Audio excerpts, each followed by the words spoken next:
हरियाणा की हर अपडेट के लिए बेल आइकन दबाएं और सब्सक्राइब करें STV हरियाणा न्यूज। नमस्कार, आप देख रहे हैं हमारी खास पेशकश और मैं हूं आपके साथ शुभेंदु सिंह। कृषि कानूनों पर हंगामा थमने का नाम नहीं ले रहा है और 26 नवंबर को किसानों के दिल्ली कूच के ऐलान के बाद प्रशासन हरकत में आया और कई किसान नेताओं की गिरफ्तारियां की गईं। वहीं किसान नेताओं की गिरफ्तारी के बाद अब सियासत अपने चरम पर है। विपक्ष लगातार सरकार को घेर रहा है।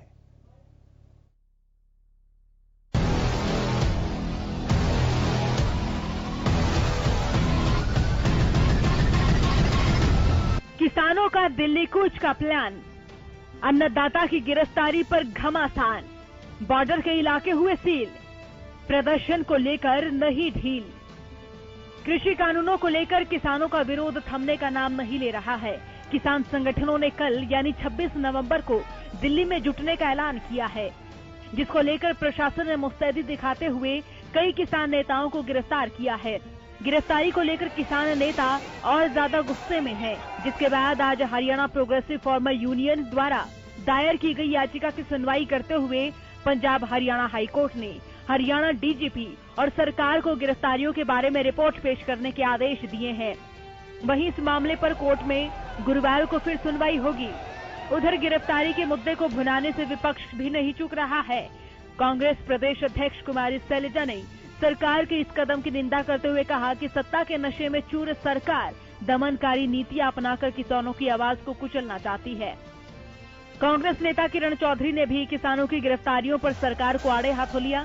किरण चौधरी ने साफ तौर पर कहा है कि ये सरकार किसानों की आवाज को दबाना चाहती है।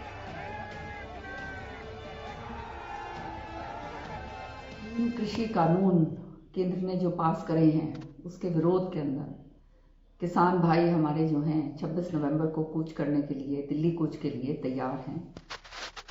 लेकिन बड़े दुर्भाग्य की बात है कि केंद्र के इशारे पे हरियाणा की जो गठबंधन की सरकार है पूरी तरह से जो है ये आंदोलन जो है इनका सफल ना हो पाए उस पर दबोचने की कोशिश कर रही है। सारे के सारे हरियाणा के बॉर्डर्स को सील करा जा रहा है और यही नहीं, सारे जो किसान नेता हैं, बड़ा मेरे को दुख होता है ये बात सुनते हुए कि जो किसान नेता हैं उनको सबको जो है कल तक जो है उठा लिया गया है, उनको परेशान किया जा रहा है, उनकी गिरफ्तारियां हो गई हैं। ये सारे काम जो हैं ये इस तरह से किसानों की आवाज़ जो ये तीनों काले कानूनों के खिलाफ दबोचने की कोशिश करी जा रही है, ये बहुत ही निंदनीय है। जब विपक्ष निशाना साधेगा तो सत्ता पक्ष उस पर पलटवार करेगा, ये तो लाजमी है। बीजेपी सांसद नायब सैनी ने किसान आंदोलन पर अपनी प्रतिक्रिया देते हुए कहा है कि कृषि कानून किसानों के लिए जरा भी नुकसानदेह नहीं है। उन्होंने अपील की कि किसान कोई ऐसा कदम नहीं उठा लें जिसके चलते उन्हें तकलीफ झेलनी पड़े।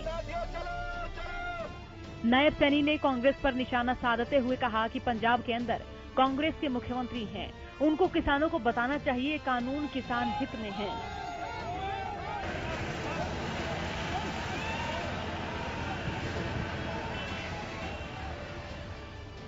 अपील करना चाहूंगा कि ऐसा कदम ना उठाएं जिससे कि कोई नुकसान हो, और ये भी अपील करना चाहूंगा कि जैसा मैंने कहा भी है कि ये कानून जो आदरणीय प्रधानमंत्री जी ने बनाए हैं ये किसान के हित में है, किसान की मजबूती में है। अभी आप लोगों ने देखा भी है कि किसान का एक एक दाना वो सरकार ने MSP के ऊपर खरीदा। MSP थी, MSP रहेगी, MSP को कोई खत्म नहीं कर सकता। MSP किसान को हर साल बढ़कर के मिलेगी। ये किसान के हित के अंदर ये कानून है और मैं ये कहना चाहूंगा कि इसके ऊपर किसान, क्योंकि एक इस देश का वो वर्ग है जो देश का पेट भरने का काम अपनी जो पसीने को बहा करके देश के पेट भरने का काम करता है। और मैं ये अपील करना चाहूंगा कि आप थोड़ा धैर्य रखें, आप इंतजार करें। किसान के हित के अंदर ये मजबूत कदम है। वहीं ओपी धनखड़ ने भी विपक्ष पर किसानों को बरगलाने का आरोप लगाया है और कहा है कि किसान विरोधियों के झांसे में न आए। उन्होंने पंजाब सरकार पर भी निशाना साधा। सरकार ने पहले भी बीच में जब भी हुआ है मैक्सिमम शांति बनाए रखी है और अभी भी मेरा यह है कि संघर्ष कहीं भी ना हो, शांतिपूर्ण तरीके से सब जगह सरकार जो है वो पेश आए।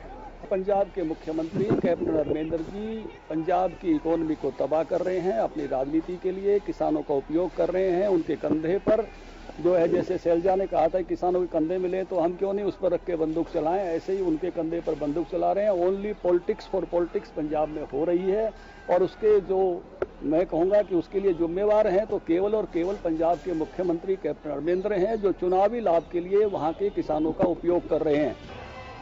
कोरोना काल में बढ़ते मामलों को लेकर सरकार पहले ही चुनौतियों से निपट रही थी कि ऐसे में किसान आंदोलन ने सरकार की मुश्किलों को और ज्यादा बढ़ा दिया है। बॉर्डरी इलाकों में पहले ही टेस्टिंग अभियान चल रहे हैं, तो ऐसे में किसानों का दिल्ली कूच करने का फैसला टेंशन देने वाला जरूर है। लेकिन इन सब से सवाल एक ही उठता है कि सरकार किसानों के बीच मध्यस्थता बनाने से चूक क्यों रही है, क्यों अन्नदाता की सुनवाई नहीं हो रही और क्यों उनको सड़कों पर उतरना पड़ रहा है। Bureau report, Haryana news.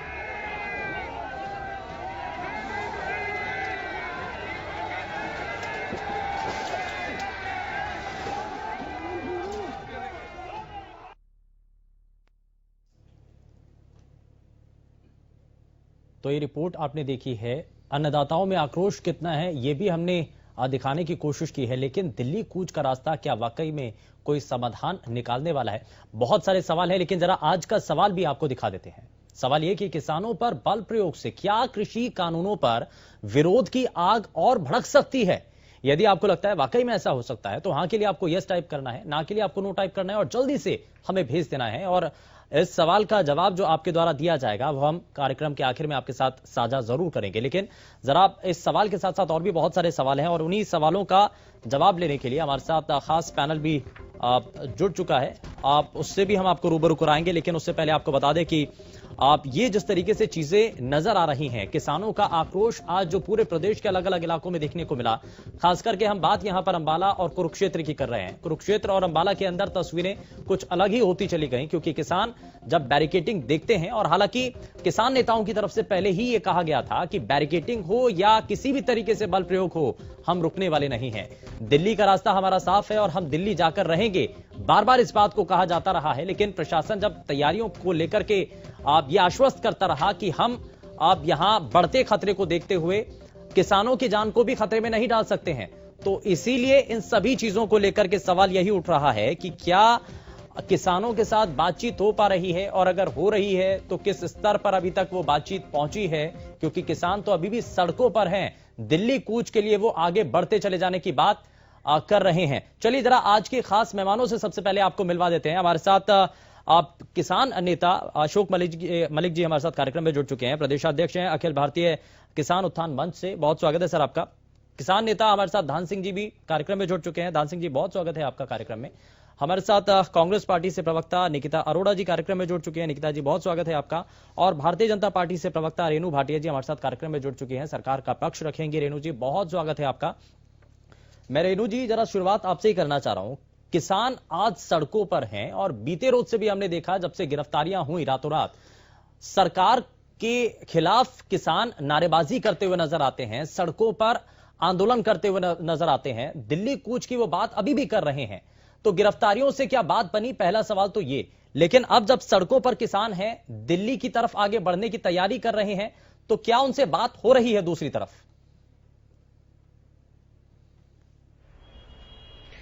देखिए, मुझे तो ऐसे लगता है कि किसान बहुत डिसेंट, बहुत भोले, देश को पालने वाले वो महान शख्सियत हैं जिनको कुछ कांग्रेसी नेता भड़का रहे हैं। और मैं आपके चैनल के माध्यम से ये निवेदन करूंगी, मुझसे पूर्व मेरे बहुत शीर्ष नेताओं ने भी ये बात किसान भाइयों तक कही है, पहुंचाई है। मैं पुनः दोबारा कहूंगी कि कृपया करके इस बात का एहसास करें कि ये सरकार आपके साथ पहले भी थी, अब भी है और हमेशा रहेगी। एक बात को लेकर बार बार किसान नेता जो आंदोलन करना चाहते हैं कि इनके अंदर एक वहम डाल दिया गया है, विपक्षी दलों ने जो एक वहम डाला है कि एमएसपी अब नहीं रहेगा या कम होगा, इस बात से ये बिल्कुल निश्चिंत रहें। लेकिन किसानों की, रेणु जी, रातों रात किसानों की गिरफ्तारी हो जाती है, मसला तो वहां से और तेज होने लगता है। मसला वहां से तेज होने लगता है जब रातों रात किसानों की गिरफ्तारियां होने लगती हैं। बिल्कुल आपकी बात ठीक है।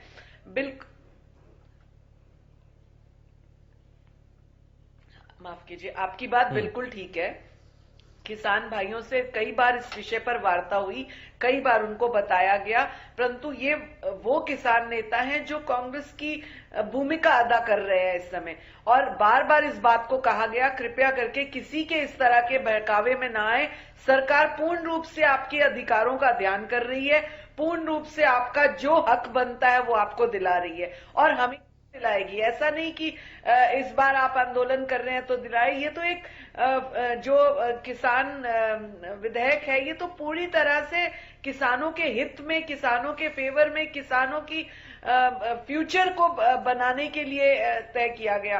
तो इसलिए बार बार आपके मीडिया के माध्यम से ये किसान भाइयों को एक मैसेज हम देना चाहते हैं, रेणु जी, मेरा सरकार ठीक है, पूर्ण रूप से आपके साथ है। किसी के बहकावे सरकार में की तरफ आकर से अपने नेता, इस मंत्री, तरह से विधायक सर्दी के मौसम में अपने सभी आप को ठीक है, इस्तेमाल सभी ये ना कोशिश होने कर रहे हैं कि इन 3 कृषि कानूनों के फायदे बताए जाएं किसानों को, लेकिन आप कह रहे हैं कि कांग्रेस के कुछ नेता किसानों को बरगला रहे हैं। तो एक तरफ पूरा सिस्टम यानी कि सरकार से लेकर के मंत्री, विधायक, सांसद सभी समझा रहे हैं, उनकी बात किसान नहीं समझ पा रहे हैं, लेकिन कुछ किसान जो कांग्रेस के नेता हैं उनकी बातों को समझ जाते हैं। ये ऐसा क्यों हो रहा है? देखिए, पहले भी इस बात को बहुत क्लियर किया गया। एमएसपी के ऊपर बात आई थी तो किसान नेताओं के साथ बैठ के, उन किसानों के साथ बैठ के जिनको डायरेक्ट मंडी में एंट्री मिले, जिनका जो है जितना भी उनका अनाज है वो उनके हिसाब से उनके दामों पर किसी भी क्षेत्र से आकर किसी भी स्थान पर जाकर बिके। बहुत सी इस तरह की सुविधाओं को बताते हुए लेकिन समझने समझाने का दौर तो निकल गया ना रेणु जी। अब तो दिल्ली कूच की तरफ आगे बढ़ रहे हैं किसान। रेणु जी, उनको समझाने के लिए अब क्या किया जा रहा है? उनसे बातचीत की जा रही है, बैठक की जा रही है। आपने कहा कि सख्ती के साथ हम बॉर्डर को सील कर रहे हैं। एक तरफ तो वो कदम है, लेकिन दूसरी तरफ बातचीत, डायलॉग कहां तक पहुंचा है? देखिए, सख्ती का कदम केवल इसलिए है कि आम जन जो रास्तों में जा रहा है, आम जन जो इस तरह से ट्रैवल कर रहा है, उनके ऊपर किसी तरह का कोई नुकसान ना हो। और कई बार क्या होता है कि इस तरह के आंदोलन में मॉब में वो शरारती तत्व आकर अपना काम कर जाते हैं और ये भोले भाले किसान, इनको पता भी नहीं चलेगा कौन इनके कंधे पर बंदूक रख के गया। आज शैलजा जी ने अपने आप मान भी लिया इस बात को कि किस तरह से हम कंधे पर बंदूक रख के चलते हैं। तो ये इसे कहते हैं कंधे पर बंदूक रख के चलना। 10 वर्षों की अपनी सरकार में किसानों के लिए कोई ऐसा ठोस कार्य नहीं किया। किसान भाई भी इस बात को समझें जरूर कि अगर 10 वर्षों में, पिछले 10 वर्षों में आपके लिए कोई ठोस कार्य किया गया होता तो आप किसी भी तरह से परेशानी में ना होते। हमारी सरकार ने पिछले 6 वर्षों से लगातार किसान भाइयों के हित की बात को सोचने में जो दूरदर्शिता दिखाई, जो दूर तक के प्लान्स किए, मुझे लगता है उनको ठीक है। जरा रिएक्शन ले लेते हैं निकिता जी। ये जो सड़कों पर उतर करके किसान अब आगे बढ़ रहे हैं, ये कांग्रेस के कहने पर ये सब कुछ हो रहा है। कांग्रेस के जो नेता हैं वो किसानों को बरगला रहे हैं और किसानों के कंधे पर बंदूक रख करके चलाई जा रही है, उनका इस्तेमाल किया जा रहा है। देखिए शुभेंदु, पहली बात तो मैं ये कहूंगी कि मुझे बहुत दुख होता है कि अभी इतनी सारी डिबेट्स हम किसानों के हित में हम लोगों ने की है और हर डिबेट में भाजपा और जजपा के जो लोग हैं वो कहते हैं कि हमारे किसान भाइयों को हम बरगला रहे हैं। आप मुझे ये बताइए कि किसानों को अपने हित के बारे में ज्यादा अच्छे से मालूम है तो उनको हम बरगला कैसे सकते हैं? उनको अपने हितों के बारे में बहुत बहुत बहुत अच्छे से मालूम है। तो ये तो बात जो ये बार बार दोहराते रहते हैं, बस ये इनकी नाकामयाबी है कि ये ना तो एक बिल ऐसा लेके आ पाए जो एक्चुअली किसान के हित की बात करते हो, और दूसरी बात ना वो अगर उसकी कोई अच्छाइयां होती उस बिल की तो ये समझा पाते और किसान समझ भी पाते। ठीक है, क्योंकि ये बिल किसान के हित में नहीं है, इसी वजह से किसान जो है वो आज बहुत ही आक्रोश में है। उनको अंदर से एक बहुत गुस्सा है, जो कि हमने जो पिछला जो बड़ौदा का बाईपोल था उसमें भी हमें देखने को मिला है। बट ये सरकार इतनी एक अहंकारी सरकार बन चुकी है कि ये भी जा रहा है कि ये एक ऐसा मुद्दा है जो कांग्रेस को संजीव नहीं दे रहा है, जो हाशिए पर आ चुकी पार्टी को अब एक बार फिर से अब आगे बढ़ने का एक मौका दे रहा है। और इसीलिए इसको कैश करना चाह रही है कांग्रेस। देखो, कैश करने वाली बात मैं यहाँ पे बिल्कुल गलत बात होगी, क्योंकि हम हमेशा से किसानों के हित के बारे में हम बात करते आए हैं और उनके लिए हम हमेशा हम खड़े रहे हैं। तो ये कैश करने वाली बात ये अच्छी नहीं लगती है। तो आखिरकार हम जो खाना खा रहे हैं, आज हमारे टेबल पे खाना है, वो हमारे किसान भाइयों की वजह से है। और अगर हम किसान तो यही तो कहा जाता है कि आज तक अगर किसानों के लिए कुछ किया होता तो शायद आज अगर आप ये आरोप लगा रहे हैं कि सरकार कुछ नहीं कर रही किसानों के लिए, किसान आज बहुत बुरी स्थिति में है, तो उसका कारण क्या है? इतने सालों तक राज किया तो आपने भी तो कुछ नहीं किया ना उनके लिए। देखिए, अगर अभी आप मुझे बताइए कि हमारी जब सरकार थी कि हमने कभी किसानों की बात सुनी नहीं। अगर उन्होंने कहा, हमसे आके कहा कि हम नाखुश है किसी हमारे किसी काम से, तो वो आके हमसे बात करते हैं। तो कभी ऐसा आपने देखा कि हमने उनके ऊपर वाटर कैनन चलाए हो? पीपली में हमने देखा जिस तरीके से उनके ऊपर लाठीचार्ज हुई, क्या वो हमारे समय में आपने कभी देखा ऐसा कुछ होते हुए? आप देख लीजिए कि ये इतने अभी मतलब बुखलाए हुए हैं कि उन्होंने बॉर्डर सील कर दिए। आप मुझे बताइए, एक लोकतंत्र में क्या किसी को प्रोटेस्ट करने का कोई राइट नहीं है क्या? ये राइट क्यों उनसे छीना जा रहा है? जो रात रात को अरेस्ट किए जा रहे हैं, लेकिन निकिता जी, ये भी तो तस्वीरें देखी गई थी, जो पंजाब के अंदर ट्रैक्टर जलाया जाता है उसको वापस से दिल्ली में आकर के जला दिया जाता है, उसको लेकर के आ जाता है। तो यानी कि ये तो स्ट्रैटेजी है ना। देखिए, ये बात कहना बहुत गलत है शुभेंदु।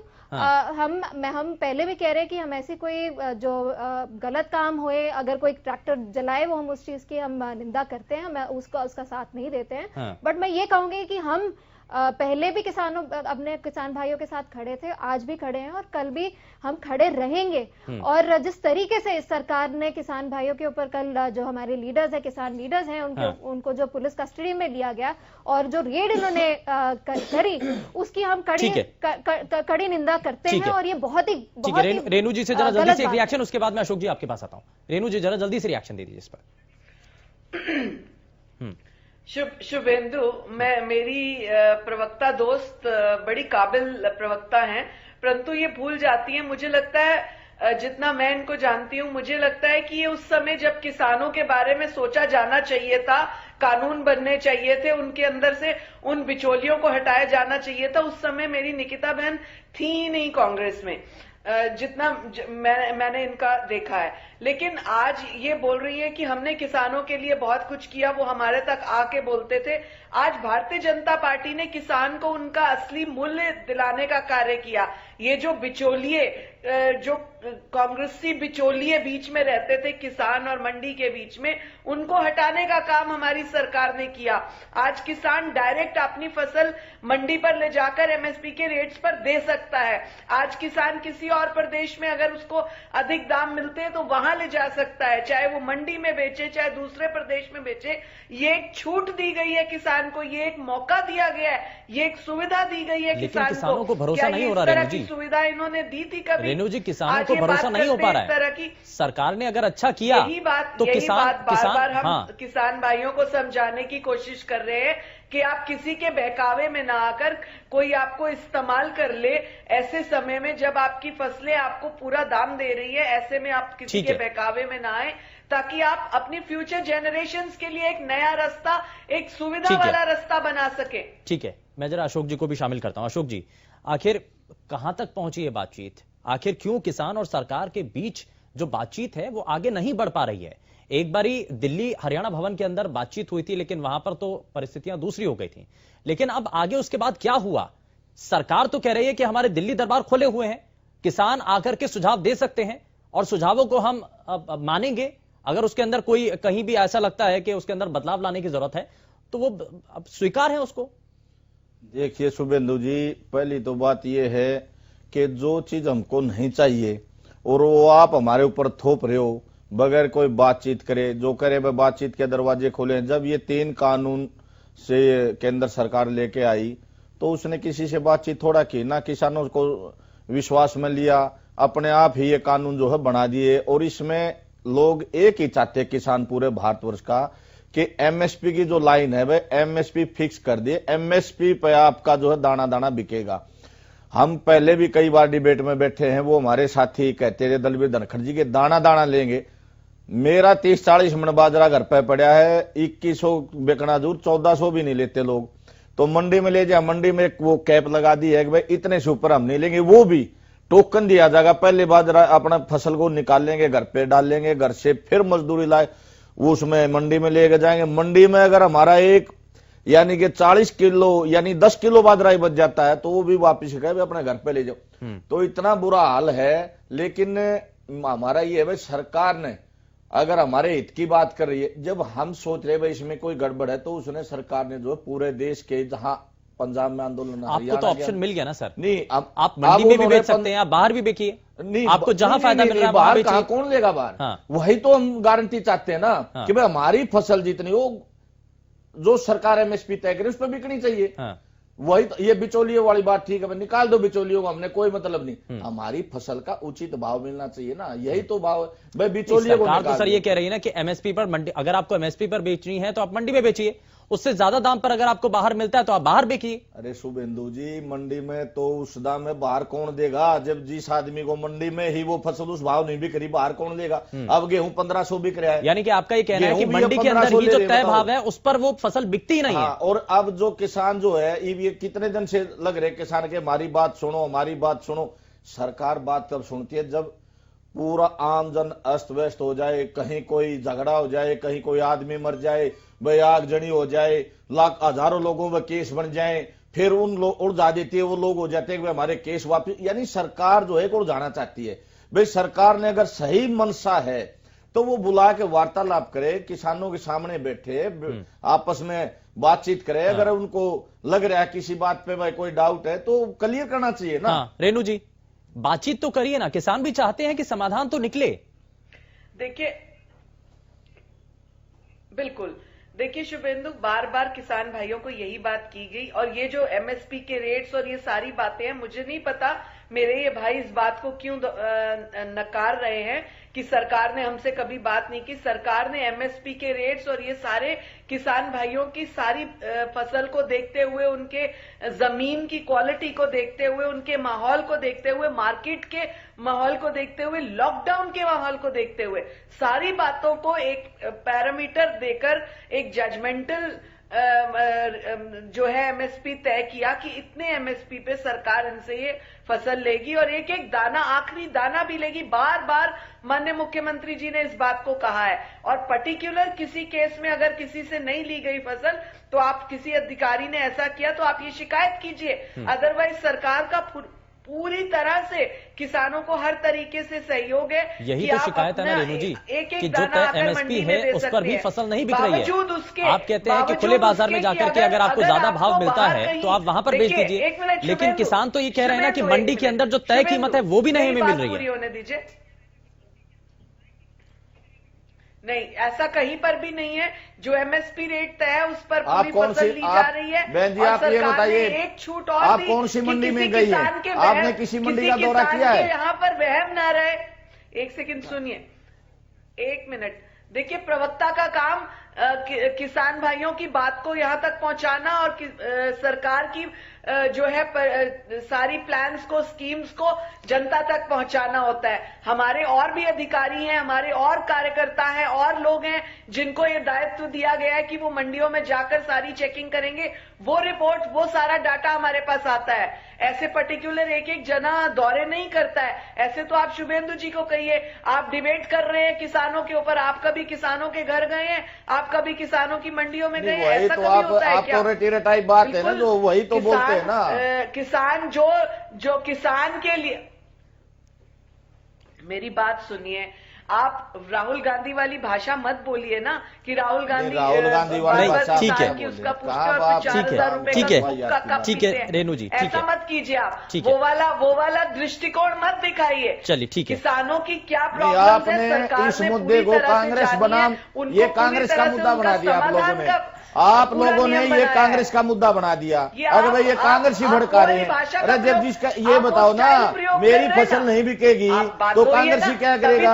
हम तो बीजेपी के दरवाजे बाजेंगे, भाई हमारी फसल को क्यों लेते हैं आप? किसान नहीं है, कांग्रेसी लोग यहाँ पर भड़काऊ। चलिए ठीक है, ठीक है, ठीक है, ठीक है रेणु जी। कभी भी गलत, अपनी फसल को किसान कभी भी गलत नहीं कहेगा। हाँ। लेकिन जो किसान नहीं है, एक कांग्रेसी मानसिकता का व्यक्ति उनको नहीं, भड़काने लेकिन आता है, लेकिन वो कुछ हाँ, भी बोल देता है। लेकिन अभी हर मैं किसान बोला, मैंने ठीक है, ये बात। कल पार्टी बदल गई तो फिर कौन सी नहीं भाषा ठीक है, बोलोगे आप? उस चीज को छोड़ दीजिए। ठीक है अशोक जी, ये नहीं, ठीक है।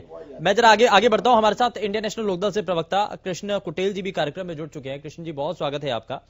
थोड़ा देर से जुड़े हैं, लेकिन जरा अब मैं रिएक्शन आपसे ले लेता हूं। भाषा की मर्यादा में रहे, आप सरकार डिबेट जिस पर तरीके बैठे से हैं। सख्ती बरत रही तो है, आप भी ये जो ठीक है सर, आज ठीक है, बात छोड़ वो दीजिए, कहो, थोड़ा सा ये आगे नहीं है बढ़ते नाप शनाप हैं। ठीक के है, किसान के बहुत ये हो बहुत गया, गंभीर वो विषय है, हो गया, किसानों की मैंने बात है आपको सर। कुछ ठीक है नहीं अशोक कहा। जी, किसान किसानों की आपको बात है, जरा कुछ किसानों की नहीं बात कर लेते हैं, मुद्दे से लग नहीं जाता। ठीक है सर, लेकिन आप ठीक है, ठीक है, ठीक है अशोक जी, ठीक है रेणु रेणु जी, ठीक है, जो मानसिकता उनकी ठीक है, है, वही मानसिकता के शब्द अगर ठीक है। आप कृष्ण जी, इस्तेमाल करेंगे तो क्या समझा कृष्ण जाए? कुटेल जी से मेरा सवाल है, सवाल ये कि क्या जब सरकार की तरफ से सख्ती बढ़ती जा रही है, बॉर्डर सील करने की बात कर दी गई है, आदेश दे दिए गए हैं, लेकिन किसान तो कह रहे हैं कि हम दिल्ली की तरफ आगे बढ़ेंगे, और यहां पर आपको क्या लगता है इसके पीछे कौन है?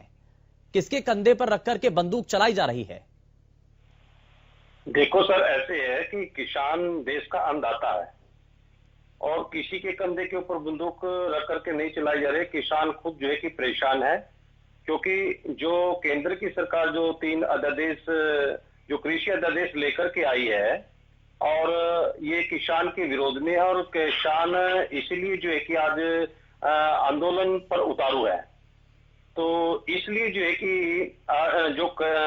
जो सरकार का जो रवैया है और ये निंदनीय है, क्योंकि जिस प्रकार से जो है कि किसान नेताओं को जो है कि गिरफ्तारियां हो रही हैं, तो हम इसके कड़े शब्दों के अंदर जो है कि निंदा करते हैं। और जैसे कि अम्बाला के अंदर हम देख रहे हैं कि अभी कुरुक्षेत्र के अंदर देख रहे हैं जिस प्रकार से जो है कि पानी की बौछारें करके और बैरिकेड्स लगा करके जो है कि किसानों को जो है कि रोकने का काम कर रहे हैं, लेकिन ये प्रजा तांत्रिक प्रणाली के अंदर जो है कि एक निंदनीय कार्य है। एक्सप्लेन कीजिए कि वो असुविधाएं क्या है जो पास हुई है? दूसरा जो है कि जब पब्लिक के सामने कि किसानों के जो 3 विधेयक पास हुए हैं उनमें कमी क्या है? प्रजातंत्र का जनता का जब भी गला घोटने का काम किया है, तो लेकिन जो भी सरकारें नहीं है तो उसको मुंह की खानी पड़ी है। और यहाँ तक जो है कि उसको सत्ताविहीन का खामियाजा जो है कि वो भुगतना पड़ा। इसका जो है कि उदाहरण आपके समक्ष है कि जब आपातकाल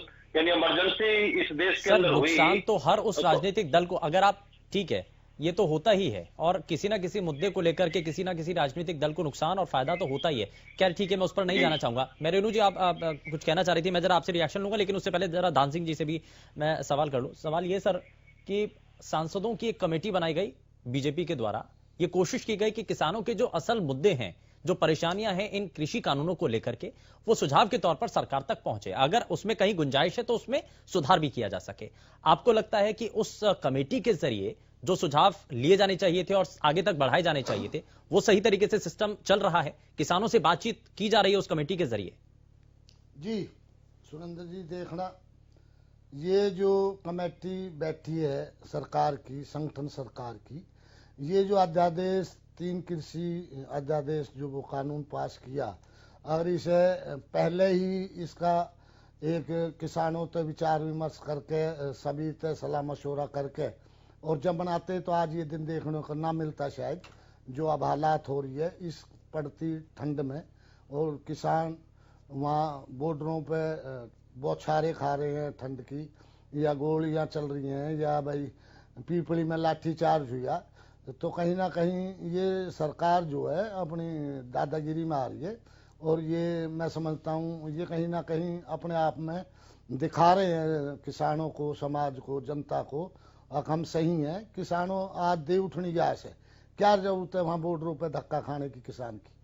कहीं ना कहीं वो पेट भरते हैं, अन्नदाता हैं देश के, और वो तंग है जब आज के दिन वहाँ बॉर्डरों पे 1000, 2000, 500 जो भी व्यक्ति है मुख्य पे, तो कहीं ना कहीं वो भड़काए में क्यों आएंगे? उनका अपने बच्चे हैं, ब्याह शादियां हैं, तो ऐसे मुख्य पे कोई भी आदमी इस ठंड में बाहर क्यों जाएगा?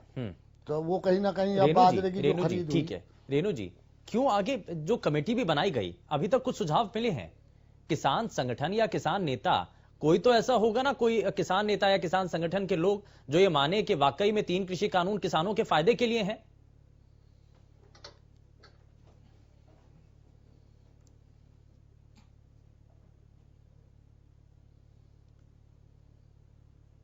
किसानों का हर तरह से बेनिफिट देखने के बाद ये तय हुआ।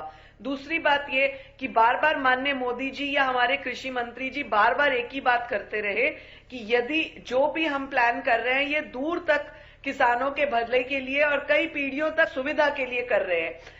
जो भी नई बात शुरू होती है उसमें असुविधा शुरुआत में जरूर होती है और विपक्ष को तो कभी वो पचेगी ही नहीं, क्योंकि सरकार बेनिफिशियल बातें करती है, लेकिन लंबे समय तक अगर आप देखें उसका बेनिफिट होगा। बावजूद उसके बार बार मंत्रालय के अधिकारियों ने और नेताओं ने, जो मंत्री हैं, उन्होंने बार बार अपने हर मंच से इस बात को भी कहा कि हमने ये बनाया है, कोई भी कानून बनता है, कोई भी नियम बनता है या कोई भी एक प्लानिंग बनती है, यदि उसमें प्रैक्टिकल रूप में अगर कोई प्रॉब्लम आती है तो उसका निवारण भी होता है, उसका सुधार होता है। परंतु इस चर्चा को कई बार किया गया, कई बार इस बात को सोचकर कहा गया। इस बात को ना कहते हुए अगर हमारे विपक्ष के लोग जो नकार रहे ना, जिनका हम कह रहे हैं बार बार कि बातचीत का तो कोई प्लेटफॉर्म तैयार ही नहीं किया गया, लोग वो भड़काऊ लोग हैं जो किसान भी नहीं है, कोई तो संगठन ऐसा हो जिसके साथ अभी तक डायलॉग चल रहे हो, बहुत से लोग हैं, सरकार की बातचीत हो रही हो।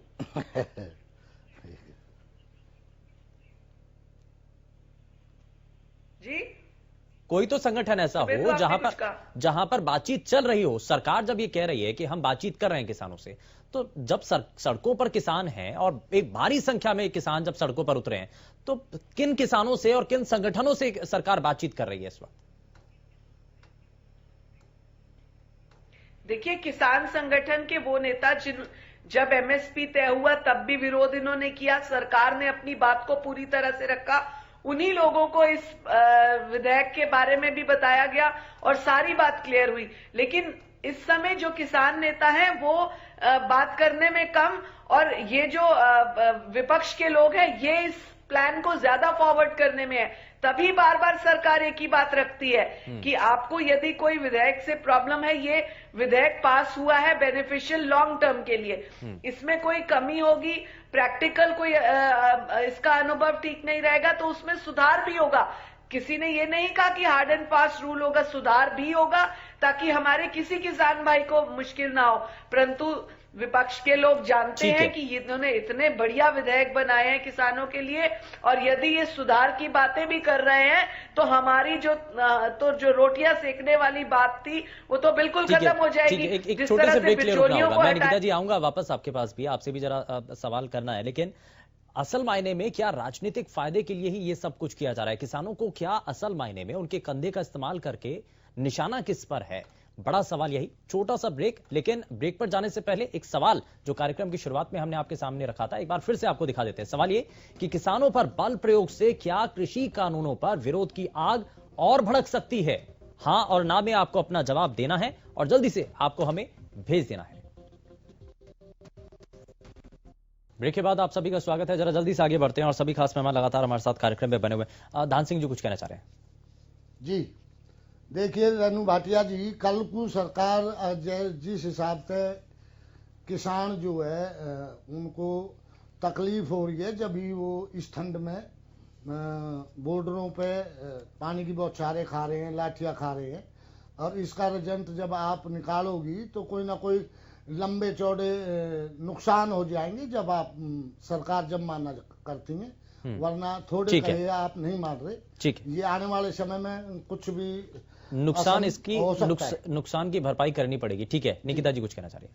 मैं ये कहना चाहूंगी कि पहले तो बहुत ही बेसिक चीज बात कर लेते हैं। जब भी कोई बिल बनता है तो उसके जिसके लिए वो बिल बन रहा है वो उसके स्टेक होल्डर्स के साथ सरकार बैठती है, उनसे सलाह मशवरा करती है, उनकी राय लेती है और फिर बिल बनाती है। यहाँ पे हमारे जो 2 किसान नेता हैं उन्होंने भी ये बात कही कि उनसे किसी तरह से सरकार ने बातचीत नहीं करी बिल बनाने के बाद, और ना ही बिल पास करने के बाद उनसे बातचीत कर रही है। और ये एक इसका सबूत है कि ये लोग लाठियां बरसा रहे हैं, बॉर्डर बंद कर रहे हैं, सील कर रहे हैं। तो ये जो बेसिकली जो है ये बिल्कुल एक साइन है कि ये वीक सरकार है। वीक सरकार ही ऐसा करती है, और जिसकी जिसके चोरी में ठीक है। चोर की दाढ़ी में तिनका होता हाँ, है ना, हाँ। वो ही ऐसे काम उठाते हैं जिसमें आप किसान भाई, जिनसे भगवान से डरना चाहिए कि किसान जो आपके पेट भर रहा है आप उसको लाठियां मार रहे हो, ठीक है। वो यही दर्शाता अशोक है जी, कि इनके चोर की अशोक दाढ़ी जी, में तिनका। मैं आपसे ये पूछना चाह रहा हूं कि अगर अब बातचीत की जाए, क्या अभी वो समय है कि सरकार अगर बुलाए किसानों को और बातचीत करने के लिए एक टेबल सेट की जाए, तो क्या अभी भी इस दिल्ली कूच को रोका जा सकता है? क्या अभी गुंजाइश है या अब तीर कमान से निकल चुका है? नहीं जी भाई साहब, सब कुछ गुंजाइश है। सरकार किसी भी टाइम, देखो देना सरकार ने, अगर सरकार ने ये रेणु जी सुन रही हो, हम किसी पार्टी के किसी के फेवर नहीं, हम अपनी पीड़ा उजागर करने आए हैं यहाँ। हमारा एक ही मकसद है भाई, 3 कानून बना दिए, अच्छी बात है।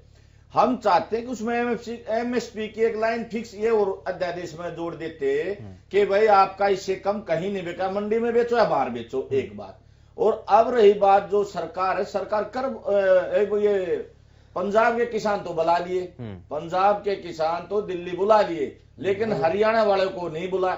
मैं तो कहना चाहता हूं कि पूरे देश के किसान संगठन हैं या प्रमुख, उनको जो है बुला के दिल्ली में बुला लें, कहीं बुला लें, आने को तैयार हैं। हम समस्या का समाधान चाहते हैं, हम कोई बखेड़ा खड़ा करना नहीं चाहते, नहीं अराजकता फैलाना चाहते, हम सिर्फ अपनी फसल का उचित भाव चाहते हैं। हमने पहले भी कहा था, हमारा जो मंच है अखिल भारतीय किसान उत्थान मंच, हमने पहले भी ऐलान किया था 23 दिसंबर को किसान दिवस के रूप में मनाता है हम पूरा देश, चरण सिंह की जयंती। और थाना भवन शामली में हमने पहले भी कहा था कि उससे पहले सरकार कोई समाधान करे, नहीं तो बहुत बड़ा फैसला वहां थाना भवन से जो है मजबूर होंगे हम लेने के लिए। और हमारे राष्ट्रीय महासचिव बीएस मान जी, उन्होंने किताब भी लिखी है, किसान संकट कारण और निवारण, उसी दिन रेणु जी, लेकिन ये सरकार ने क्या ढिलाई बरत दी इस पर? अगर बातचीत की जाती उस वक्त जब समय था, जब डेडलाइन थी, जब किसानों ने भी डेडलाइन दी गई थी, अगर उस वक्त बातचीत कर ली जाती तो शायद आज ये तस्वीरें देखने को नहीं मिलती।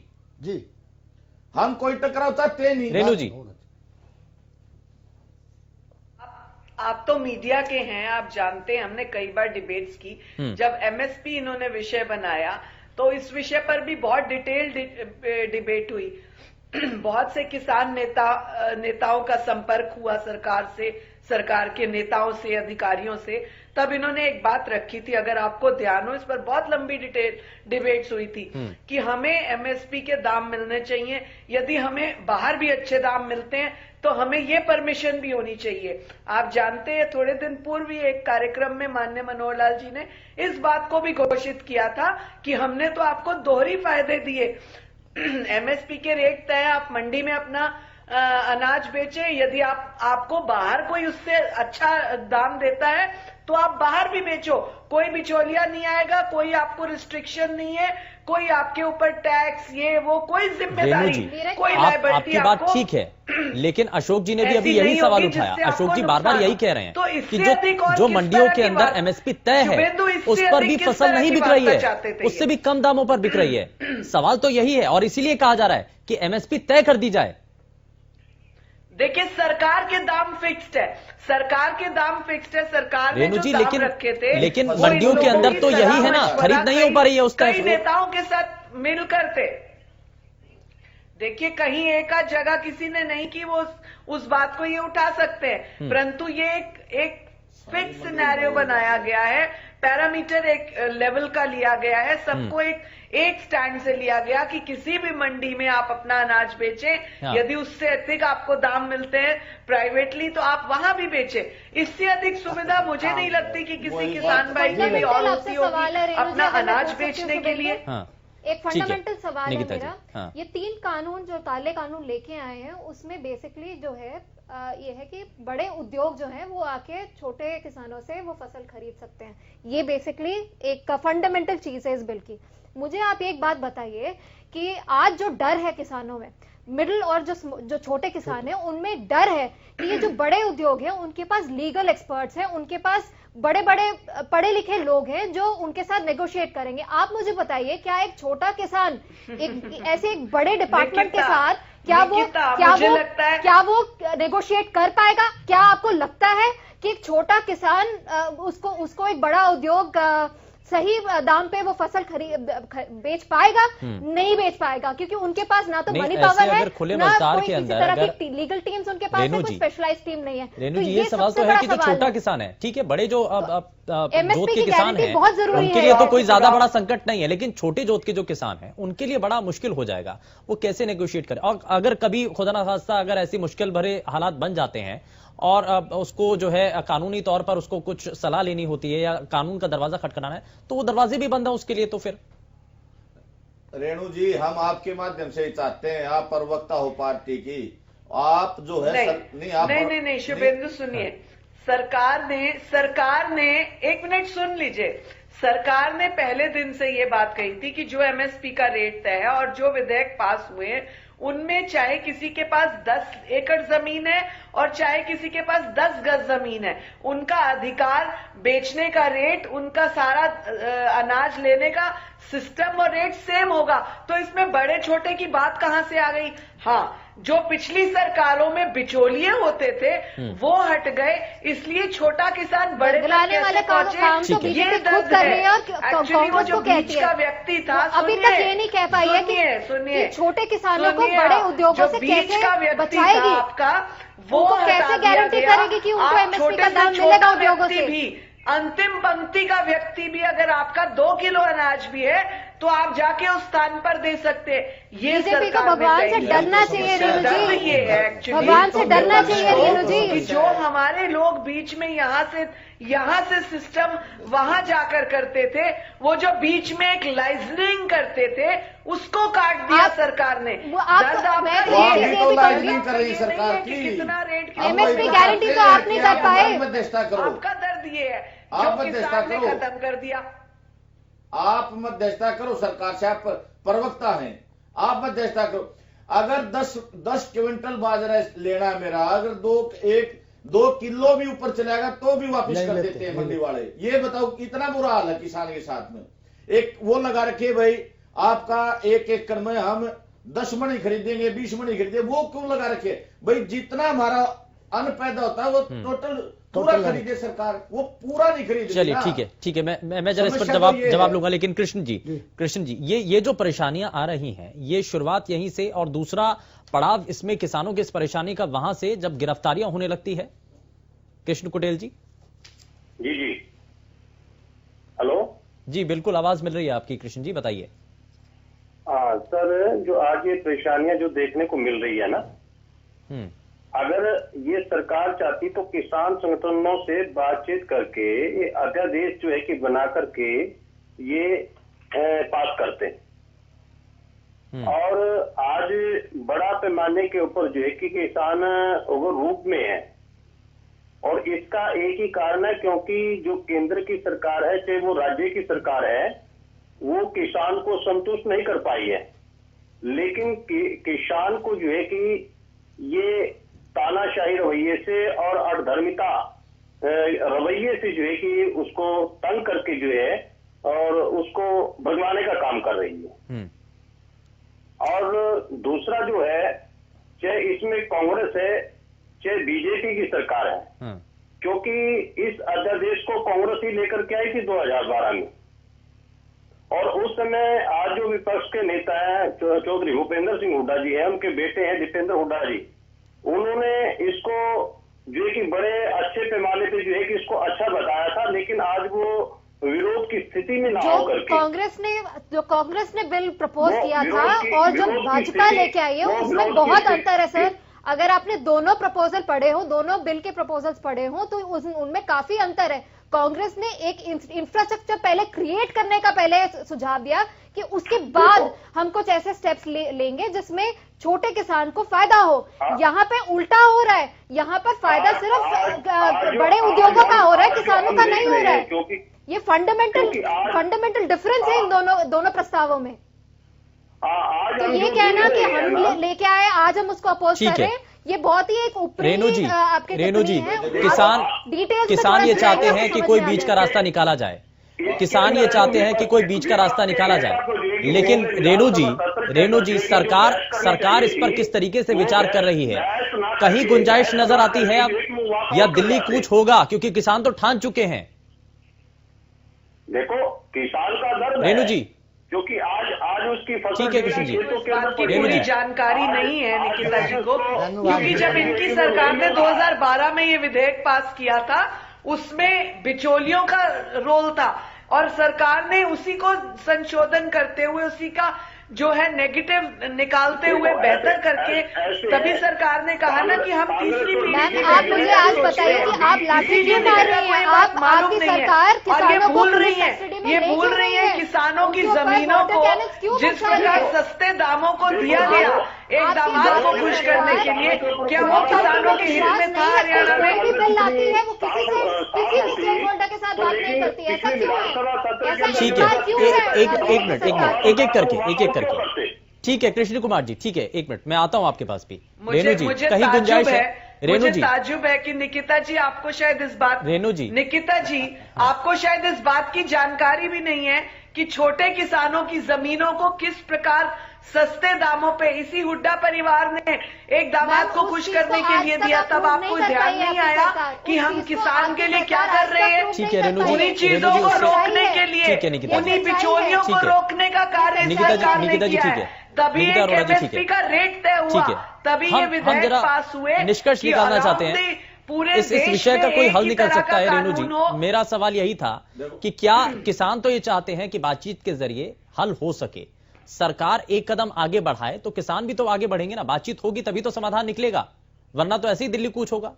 देखिए शुभेंदु, आप जानते हैं शुभेंदु, आप जानते हैं हर चीज का हल बातचीत है, और इस तरह से किसानों को भड़काकर उनके कंधे पर बंदूक रख के उनको इस तरह से लाठियों के आगे करवाकर, मुझे नहीं लगता इस राजनीति को ज्यादा दिन हवा नहीं मिलेगी, ज्यादा दिन तक कामयाब नहीं होगी ये राजनीति। लेकिन सरकार है, ये तथ्य है कि आपकी सरकार बेहतरी के लिए और अधिक कदम उठाएगी।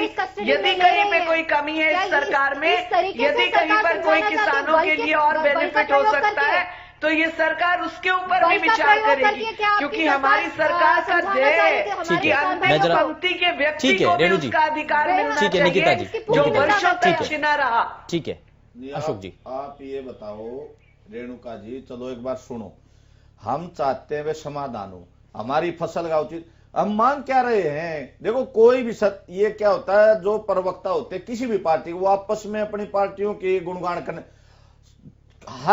जो भी कितनी भी पार्टी पीछे है, आंदोलन किसान आंदोलन हर पार्टी में हुए हैं, अपनी मांगों ले किसानों ने आंदोलन किए हैं और हत्या भी हुई, किसानों की हत्या भी की गई है, लेकिन हम पीछे ना, हम तो वर्तमान में ये कह रहे हैं कि भाई अब अगर मान लो 2-4 किसान मर जाएंगे, आगजनी हो जाएगी, भाई टकराव हो जाए, सरकारी संपत्ति को नुकसान हो, फिर एक मिनट सुनो, फिर सरकार सुनो जी, फिर सरकार टेबल पावर है, नहीं सुनो एक मिनट, आप सुनना सीखो, आप सुनना सीखो, एक मिनट सुनना सीखो, नहीं लेकिन नहीं, शांतिपूर्ण तरीके से होना चाहिए सर, ये तो होना चाहिए, आप प्रवक्ता पार्टी की, लेकिन ये तो होना चाहिए कि शांतिपूर्ण तरीके से हो सभी चीजें। देखिए हमारे मंच के जरिए भी हम ये कोशिश कर रहे हैं कि जो किसान हैं अगर वो आगे बढ़ रहे हैं, शांतिपूर्ण तरीके से कोई भी चीजें हो तो उसका समाधान हो सकता है, बातचीत इसका एक माध्यम होना चाहिए। ठीक है अशोक जी, किसान नहीं चाहता किसी के साथ टकराव, सरकार जो हमारी मांग है उनको पूरी कर दो। क्या मांगता है किसान बताओ? एक अपनी फसल का भाव तो मांग रहा है, और क्या मांग रहे हैं? इस तरह की भाषा का प्रयोग करके नहीं, आप कौन सी भाषा का प्रयोग कर रहे हो? इस तरह की भाषा का प्रयोग कौन सी भाषा प्रयोग कर रहे हो? आपने इस तरह के नुकसान क्या बात करें, इसका मतलब आप पहले से कोई प्लानिंग। चलिए ठीक है, हमारे साथ किसान नेता रविंद्र दहिया जी भी कार्यक्रम में जुड़ चुके हैं। सरकार का लगाएंगे सिर्फ इस तरह की मानसिकता के लिए मुझे बहुत अफसोस। ठीक है रेणु जी, ठीक है, हमारे साथ एक किसान भी है, अफसोस करो, ठीक है, हमारे साथ एक किसान भी कार्यक्रम में जुड़ चुके हैं, रविंद्र दहिया। बहुत स्वागत है रविंद्र आपका कार्यक्रम में। किसानों को लेकर जो परेशानियां हैं असल मायने में वही हैं जो हम तस्वीरों के जरिए देख रहे हैं, आज पूरा हरियाणा देख रहा है, पूरा देश देख रहा है, या इससे अलग भी कुछ है? किसान खुशहाल हैं, जो सरकार बार बार कह रही है कि परेशानियां पहले के मुकाबले तो हमने कम कर दी हैं, कोशिशें 3 कृषि कानूनों के जरिए किसानों की आय को बढ़ाने के लिए है, क्या ये सब कुछ हो रहा है या नहीं? अंतर क्या है? कानून लेके आए ना सर, ये कलम से लिख दिया इन्होंने और हम मानेंगे नहीं इनको। दूसरी बात, अगर इन्होंने ये मनवाने हैं या कुछ करना है तो एक दिन ना, एक पूरा वर्ष किसान की जिंदगी जी के देखे, अपने वहां से अपना सब कुछ छोड़ के हमारे साथ रहे और कंधे से कंधा मिला के करें, फिर पता लगेगा एमएसपी कैसे डिफाइन होता है और एमएसपी का रियल कॉस्टिंग क्या आती है और रियलिटी में क्या प्रॉफिट होता है किसान को। तो एक दिन की भी लाइफ जी सके ना ये किसान की, तो हम ना जो किसान वापस अपने घर में बैठ जाएंगे। ये एक दिन अपने घर से निकले और किसान की लाइफ को स्पेंड करके देखें कि उसके साथ कंधे से कंधा मिला के कैसे में जाए। मंडियों के अंदर तय एमएसपी क्या आपको मिल पा रही है? मंडियों के अंदर तय एमएसपी जो है नहीं मिल पा रही है एमएसपी में।